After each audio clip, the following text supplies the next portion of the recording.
ബി.ജെ.പിയിൽ fund തട്ടിപ്പ് പുകയുന്നു. നിർണായക നീക്കം. 140 മണ്ഡലങ്ങളിലെയും ഫണ്ട് അന്വേഷിക്കും.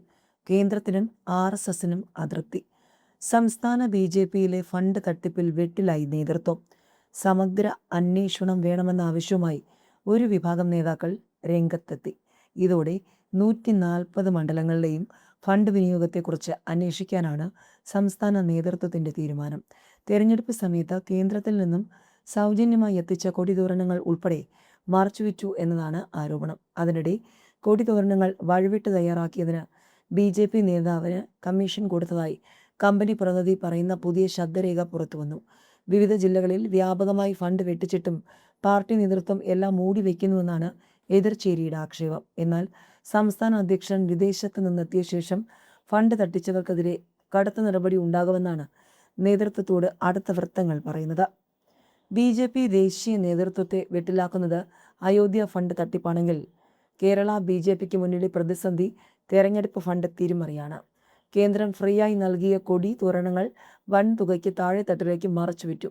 ഇഷ്ടമുള്ള സ്വകാര്യ കമ്പനികളിൽ നിന്നും തുക കൂട്ടി കൊടിയടിച്ച് തയ്യാറാക്കി കമ്മീഷൻ കൈപ്പറ്റി.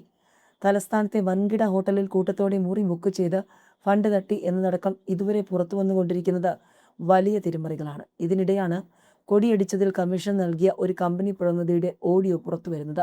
കൊടി തയ്യാറാക്കിയതിന്റെ മുഴുവൻ തുകയും പാർട്ടി നൽകും മുൻപ് 31 ലക്ഷം പാർട്ടി നേതാവിന് നൽകിയെന്നാണ് ശബ്ദരേഖ. ധാരണപ്രകാരം കിട്ടാനുള്ള 5 ലക്ഷത്തോളം രൂപ ലഭിക്കാൻ വിളിക്കുമ്പോൾ ആരും ഫോൺ എടുക്കുന്നില്ലെന്നും ആക്ഷേപം ഉയർന്നു. കരമനയിലെ റോഡ് ഷോയ്ക്കിടെ പ്രധാനമന്ത്രിയുടെ ഫ്ലക്സ് വെച്ചതിൽ കമ്മീഷൻ അടിച്ച രീതി സൂചിപ്പിച്ചുള്ള മറ്റൊരു ശബ്ദരേഖയും പുറത്തു വന്നിരുന്നു. പാർട്ടി നിയോഗിച്ച ട്രഷറർ തന്നെയാണ് ആദ്യം തിരിമറി കണ്ടെത്തി ദേശീയ നേതൃത്വത്തെ അറിയിച്ചത്.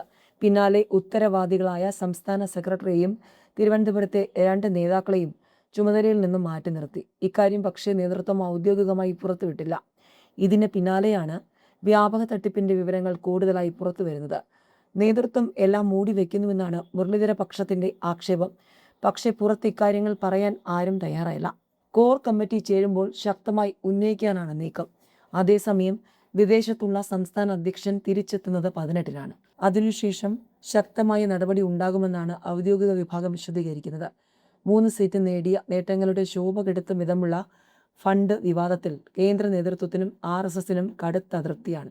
ഏതായാലും കേന്ദ്രത്തിൽ അയോധ്യ ചർച്ചയാകുന്നു, കേരളത്തിൽ കൊടി ചർച്ചയാകുന്നു. സംസ്ഥാന ബി.ജെ.പി ഏതായാലും വരും ദിവസങ്ങളിൽ കൂടുതൽ വെട്ടിലാകുമെന്ന് വ്യക്തം. കേന്ദ്രത്തിനും ആർ.എസ്.എസിനും അതൃപ്തി വരുന്നു എന്നുള്ള റിപ്പോർട്ട് ശക്തമായതോടെ വരും ദിവസങ്ങളിൽ കൂടുതൽ ചോദ്യങ്ങൾക്ക് നേതാക്കൾ ഉത്തരം പറയേണ്ടി വരും.